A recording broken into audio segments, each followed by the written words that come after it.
5 ನಿಮಿಷದಲ್ಲಿ ಕೂದಲು ಕಪ್ಪಾಗ್ಬೇಕಾ? Hair dye ಹಚ್ಚ್ರಿ. ಕೂದಲ ಶೈನಿಂಗ್ ಆಗಿರ್ಬೇಕಾ?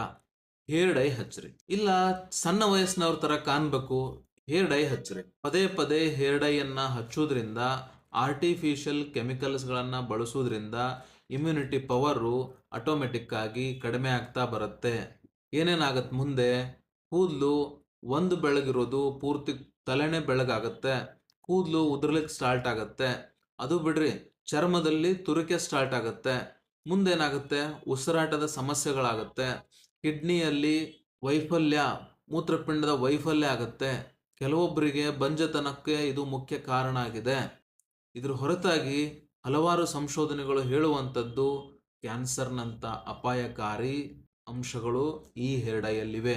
ಹಂಗಾಗಿ ಏನಾಗಿದ್ದಾಗ್ಲಿ ಚಂದಾಗಿ ಕಾಣ್ಬೇಕು ಅಂದ್ರ ಹೇರ್ ಡೈ ಹಚ್ಚ್ರಿ.